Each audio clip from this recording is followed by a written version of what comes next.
Oke guys, saya akan menjelaskan, saya akan sharing di video ini kenapa saya sebagai seorang investor itu all in all out di properti. Jadi disclaimer dulu ya, semua investasi itu bagus, tidak ada investasi yang jelek dan tidak ada investasi yang sempurna.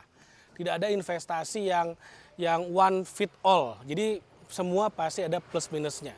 Tapi kalau misalnya saya pribadi secara subjektif saya mengatakan 99% capital saya saat ini itu masuknya di properti dan saya akan jelasin kenapa.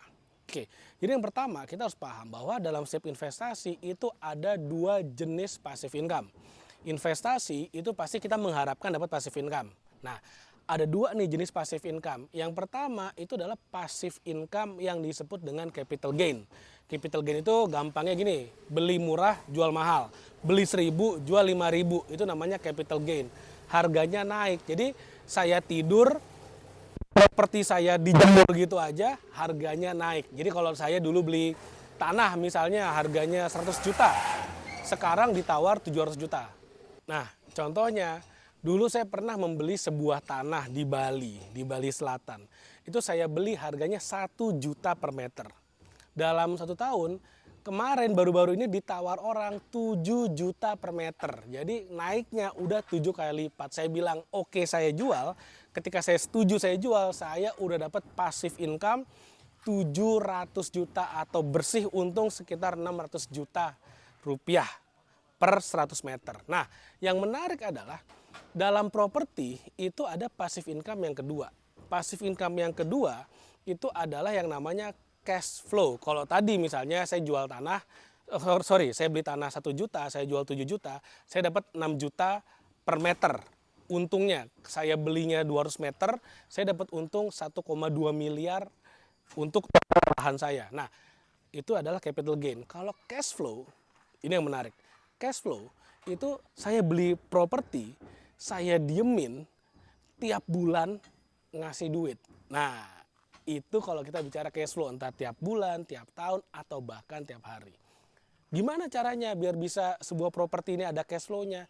Propertinya dipekerjakan. Misalnya, kalau misalnya punya tanah dikontrakin. Misalnya punya rumah dikontrakin, kontrakin bulanan, tahunan. Atau misalnya punya rumah kamarnya banyak dikontrakin per kamar atau disebut dengan kos-kosan. Nah, yang membuat saya sangat tertarik dengan investasi properti itu adalah karena saya memiliki sebuah perusahaan di mana perusahaan saya ini spesialisasinya adalah menyewakan untuk sewa jangka pendek. Sewa jangka pendek atau short term rental itu adalah hotel yang disewakan harian. Jadi saya punya perusahaan di mana perusahaan saya ini adalah operator hotel atau operator properti, manajemen properti untuk disewakan jangka pendek atau harian sehingga returnnya bisa sangat maksimal. Jadi kalau secara perbandingan antara sewa bulanan dengan sewa harian itu naiknya bisa 3 kali lipat. Nah, kelemahan dari sewa harian itu adalah ngelolanya ribet banget. Kenapa ribet banget? Karena bayangin tamu datang jam 1 malam, tamu datang jam 2 malam, tamu jam 3 pagi perlu pelayanan tertentu, misalnya antara AC-nya bocor atau misalnya kerannya nggak kenceng, harus dicek, atau TV-nya nggak nyala, harus dibantu on the spot saat itu juga. Nah, itulah yang menyebabkan kenapa hotel itu ribet sekali, image-nya ribet. Nah, kebetulan perusahaan saya adalah operator hotel, maka itu bisa menjadi solusi sendiri untuk para properti-properti yang saya miliki. Bayangin saya punya properti sewakan harian, saya punya properti sewakan harian, entah bentuknya villa, apartemen, atau hotel sekalipun.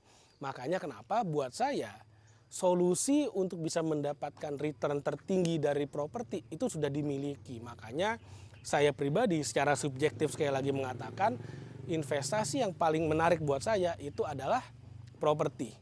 Apalagi tadi saya udah kasih contoh harga tanah di Bali Selatan, di Uluwatu tepatnya. Saya beli 200 meter, harganya 1 juta per meter, ditawar 7 juta dalam waktu 1 tahun. Itu kenaikannya udah gila-gilaan banget. Itu dibandingin sama Bitcoin, oh lewat. Masih lebih tinggi kenaikan harga tanah di Bali kalau tahu di mana belinya. Nah, sekarang saya lagi ada di salah satu project Eskotel. Salah satu project perusahaan saya bekerja sama dengan sebuah developer yaitu Hanaya Land.